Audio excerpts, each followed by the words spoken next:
Friends चलिए आज की क्लास में हम लोग करेंगे प्रैक्टिस नंबर 14 का part number second. Part number first मैंने अपलोड कर दिया है जिसका लिंक आपको डिस्क्रिप्शन में मिल जाएगा।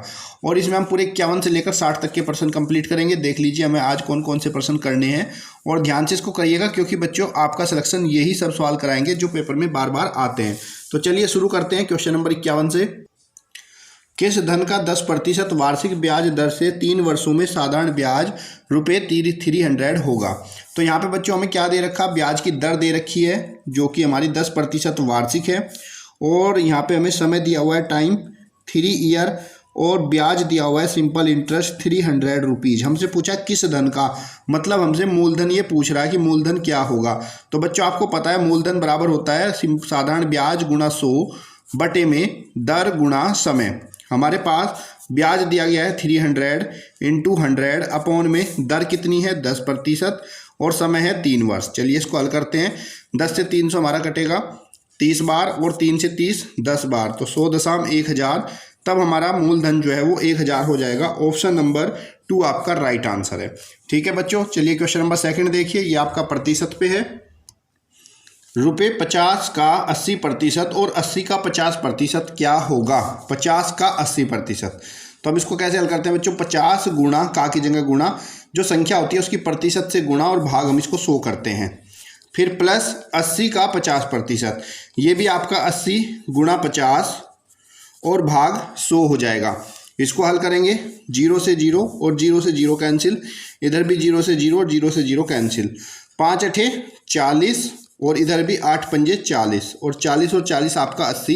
ऑप्शन नंबर फर्स्ट आपका राइट आंसर हो जाएगा। कभी बच्चों प्रतिशत निकालना होता है तो संख्या और प्रतिशत के आपस में गुणा और भाग उसको 100 से करते हैं तो उसका प्रतिशत मान आ जाता है।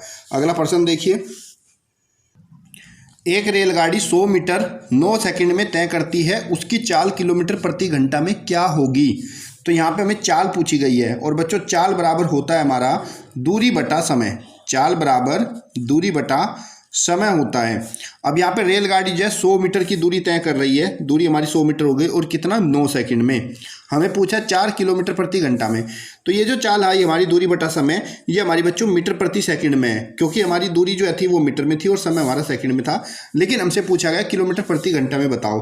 तो जब हमें चाल किलोमीटर प्रति घंटा में बतानी होती है और मीटर प्रति सेकंड में हमें दी हुई हो तो मीटर प्रति सेकंड में हम लोग बच्चों 18/5 से गुणा करते हैं और ये हमारा किलोमीटर प्रति घंटा में बदल जाती है। चलिए हल कर देते हैं। 9 दूनी 18, 5 दूनी 10, 0, 20 दूनी 40, तो चाल हो जाएगी 40 किलोमीटर प्रति घंटा। ऑप्शन नंबर 4 आपका राइट आंसर है।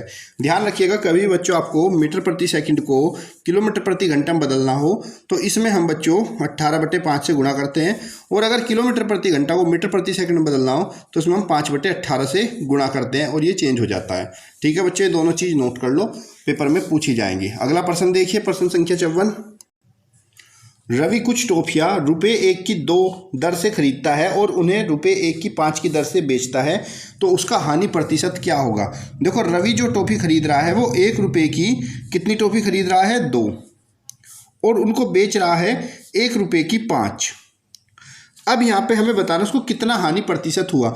तो ध्यान रखना बच्चों, जब मूल्य हमारा समान हो, जितने में उसने खरीदी और बेची वो समान हो लेकिन इनकी जो संख्या वो अलग अलग होती है, तो अब हमें क्या करना है। देखिए 1 रुपये की 2 टॉफी उसने खरीदी लेकिन 1 की 5 टॉफी बेची। जब वो यहाँ पे 5 टॉफी बेच रहा है तो उसको कितने टॉफी की हानि हो रही है ये देख लीजिए पहले आप। जब वो 5 टॉफी बेचता है तो खरीदी तो उसने 2 थी लेकिन बेच 5 रहा है, तो यानी कि 5 टॉफी पर उसको 3 टॉफी की हानि हो रही है। 5 - 2 बराबर 3 टॉफी की वो हानि हो रही है उसको। अब हमसे पूछा है कि हानि प्रतिशत बताओ क्या होगा। तो हानि प्रतिशत बराबर क्या होता है, हानि जितनी कितनी टॉफी की हानि हुई है 3 की, किस पर 5 टॉफी पर, तो 3/5 गुणा 100। हल कर देंगे 5 × 5, 5 दूनी 10, 0, 20 या 60, तो उसको 60% की हानि हुई है। जब बच्चों हमारा मूल्य समान होता है और वस्तु कम ज़्यादा होती है तो ऐसी कंडीशन में ध्यान रखना जो वस्तु वो बेच रहा है उसको हमें डिवाइड में लेना है और लाभ या हानि जितनी वस्तु का लाभ या हानि हो रहा है उसको ऊपर रखना है। ठीक है, अगला प्रश्न देख लीजिए, प्रश्न संख्या 55। ये भी आपका इंपॉर्टेंट प्रश्न है और एक सवाल आपका समय से पेपर में आता ही है। मनोज रोज रात्रि 9:30 बजे सो जाता है, रात को 9:30 बजे ये सो जाता है और अगले दिन सुबह 8:30 पर उठता है। 8:30 पर उठता है। तो हमें ये बताना है कि रवि जो है कितने घंटे सोता है, ये हमें बताना है। तो बच्चों जब इस तरह का प्रश्न आपको पूछा जाए तो रात को 9:30 बजे सोता है, तो 9:30 से लेकर रात के 12 बजे तक का जो टाइम है, यहाँ से यहाँ तक कितना टाइम हुआ आपका 2 घंटा 30 मिनट। और रात के 12 बजे से लेकर और सुबह का जो भी टाइम है इतने ही घंटे बाद इतना समय बचता है, यानी कि रात के 12 बजे से सुबह के 8:30 बजे तक 8.5 घंटे हो गए। अब हम इनको प्लस करेंगे तो 30 और 30 कितना हो गया 60 मिनट, और 8 2 कितना हो गया 10, तो 10 घंटे 60 मिनट। और आपको पता है बच्चों 60 मिनट में आपका 1 घंटा होता है पूरा, तो 10 घंटे ये पूरे हो गए और 60 मिनट ये यानी कि भी 1 घंटा हो गया, तो 10 और 1 11। तो रवि जो है टोटल 11 घंटे सोता है। ऑप्शन नंबर सेकंड आपका राइट आंसर हो जाएगा। अगला प्रश्न देखिए, प्रश्न संख्या 56। 323 के अभाज्य गुणनखंड होंगे। सो बच्चों इसके कितने अभाज्य गुणनखंड होंगे, तो इसके लिए पहले हम इसके अभाज्य गुणनखंड निकाल लेते हैं। 323, चलिए इसको काटते हैं, किससे कटेगा 17 से, 17 एकम 17, 32 में 17 का कितना बचा 15, 153, 17 निम्मा 153, 19 तो किसी से कटता नहीं, तो 19 एकम 19। सो 323 के जो अभाज्य गुणनखंड होते हैं वो होते हैं 17 गुणा 19, यानी कि 1 और 2, तो टोटल कितने हैं 2 अभाज्य गुणनखंड। ऑप्शन नंबर 3 आपका राइट आंसर हो जाएगा। अगला प्रश्न देख लेते हैं, प्रश्न संख्या 57। यह आपको दशमलव संख्या दी गई है और इनको आपको हल करना है, यानी कि सरलीकरण का आपका ये सवाल है। तो सरलीकरण के सवाल में क्या है, बोर्ड मार्क्स लगेगा। पहले दोनों संख्याओं को हम प्लस कर लेंगे, जोड़ लेंगे, और जो भी हमारा आंसर आएगा उसमें से इसको माइनस करेंगे और फिर आपका ऑप्शन आ जाएगा। तो आप लोग इसको सोल्व करके मुझे बताइएगा कितने बच्चों का आंसर राइट आया। अगला प्रश्न देख लीजिए। अगला प्रश्न क्या है, यदि वर्त की परिधि 30/π है तो वर्त का व्यास क्या होगा, ये हमें बताना है। तो बच्चों वर्त की परिधि दी है और ध्यान रखना, सूत्र याद रख लेना और इसको नोट भी कर लो। परिधि बराबर होता है पाई गुणा व्यास। व्यास की गुणा अगर पाई से करते हैं तो परिधि हमारे पास आ जाती है। हमसे तो वर्ष का व्यास पूछा है, तो अगर बच्चों में व्यास निकालना हो तो व्यास बराबर क्या करेंगे, जो पाई यहाँ गुणा में है परिधि के बट्टे में चला जाएगा, तो व्यास बराबर होता है हमारा परिधि और भाग पाई। जब हम परिधि को पाई से भाग कर देते हैं तो हमारा व्यास आ जाता है। अब इस वाले सवाल में हमें बच्चों पहले से ही परिधि दी गई है और हमसे व्यास पूछा है, तो व्यास बराबर क्या है परिधि बटा पाई, तो पाई ये हो गया बटे में और गुणा में परिधि। परिधि कितनी है 30/π, तो यहाँ पे बच्चों 30/π कर देंगे। हल करेंगे 30 ही कम 30 और पाई की पाई से करेंगे पाई का वर्ग, तो आपका उत्तर आ जाएगा ऑप्शन नंबर 4 30/π²।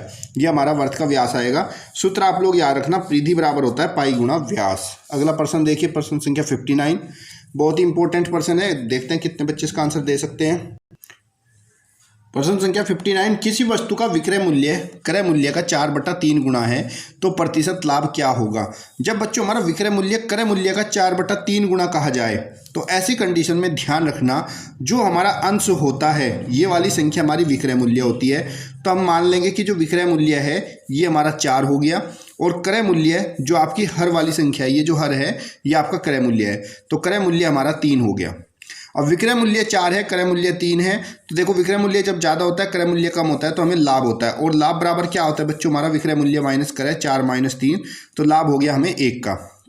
पूछ रहा है लाभ प्रतिशत क्या होगा, तो लाभ प्रतिशत बराबर होता है लाभ जो कि 1 आया बटे में क्रय मूल्य 3 और गुणा में 100, तो कितना हो गया बच्चों 100/3।